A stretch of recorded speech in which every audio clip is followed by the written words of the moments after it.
G'day guys, welcome back to another video. Rubik's Cube competitions happen all over the world, right? That's why it's called the WCA, World Cube Association. And you may or may not know, very recently on November 11th, 2023, the WCA had its southmost competition ever in history in Argentina, in a town called Ushuaia, right down here, all the way down near Chile and almost at the very bottom of the earth. Before this, it was New Zealand. You really can't get much closer to Antarctica if you try. Maybe that's where the next competition will be. Which got me thinking, what are some other really cool competition locations all around the world that have happened? So I did a bit of research and this is what I found. And I'm going to go through my top 10 most extreme competitions in the world, starting with the complete opposite of this competition, the most northern competition ever to happen, which was in 2015 in Norway. This was the Arctic Open 2015, and there was actually only 10 competitors that signed up, which kind of makes sense because I don't know much about Norway, but this looks like a very small town. Next up, very close to Norway, we have the coldest competition ever, which was in Greenland. The first competition in Greenland ever to happen was this year in 2023, which was pretty cool considering that everyone who lives there is actually technically a resident of Denmark, meaning that some of these people would have never competed before and then they finally got a competition in Denmark, technically. Now, I found the competition the furthest point away from the ocean, so the furthest inland, and I actually found two. I'm not entirely sure which one's further away because they're very close to the center point of the world. These were the Urumqi Open in 2019 from China, and very close to that, we have the Almaty City in 2019 as well in Kazakhstan. Both of these are very far inland and it would take a long time to get to the ocean. Speaking of which, another competition that's very far from the ocean, Alice Springs. If you don't know what Alice Springs is, it's one of the centermost towns in Australia. Very remote, completely surrounded by desert. It takes days to get to just any closer city. And there was a competition in April 2021. And the funny thing with these really remote competitions is that not many fast people necessarily go to these competitions. So the winner had a 13.8 second average. There was also another very remote competition in a town called Broome in Australia, which the winner actually had a 12-second average as well. However, that's not as remote as Alice Springs because it's quite near the coast. Still pretty far from any other town in Australia though. Australia is pretty big. And sticking away from deserts, in South America, there was a competition in the very center of the Amazon rainforest. This was the Roraima Cube 2012, so 10-11 years ago now. But the winner of this competition actually had a 19-second time, which at this point in time, there was Brazilians quite fast. They just didn't want to trek all the way out into the middle of the Amazon, which is basically just as remote as Alice Springs. Next, we have a really cool competition that I found in Iceland. There's been a few competitions in Iceland, which yes, is kind of a remote area, but a lot of people live there. And it's not too hard to get to from European standards, but there was this competition on this tiny little island. This was the Hamay Open 2018. Only 11 people went, but still, the winning average was 10 seconds, which is quite impressive. Check out how small this island is, but it sounds like it's about 2 hours from Reykjavik, the capital. And then you might have to get a ferry from there because I don't know if you can fly. But anyway, it sounded like a pretty fun competition anyway. Now these are two competitions that I find quite interesting. They're both competitions that are technically set in a country, but not in that country.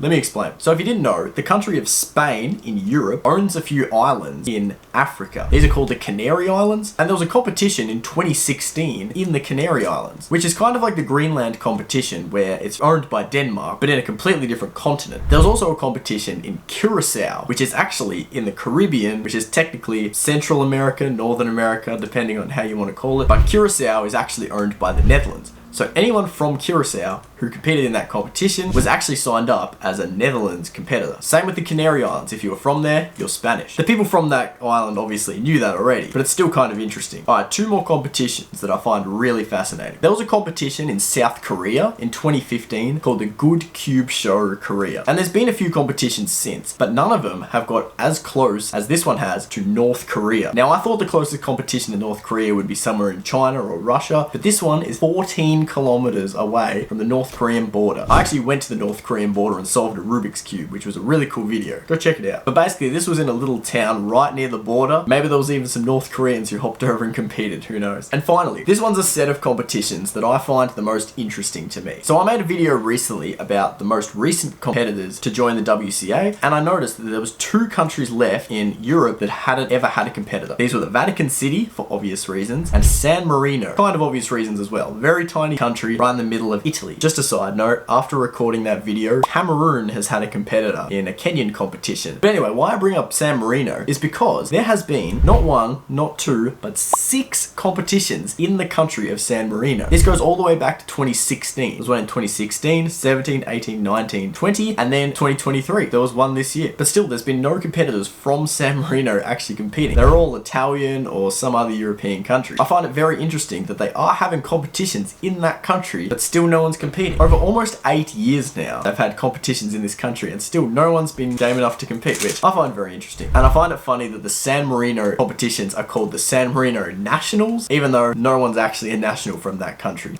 Beats me. But anyway, I found this very interesting. What are some really cool competitions that you've heard of? Very extreme competitions. I'd love to know. But thanks for watching, guys. I'll see you in the next one. Cheers.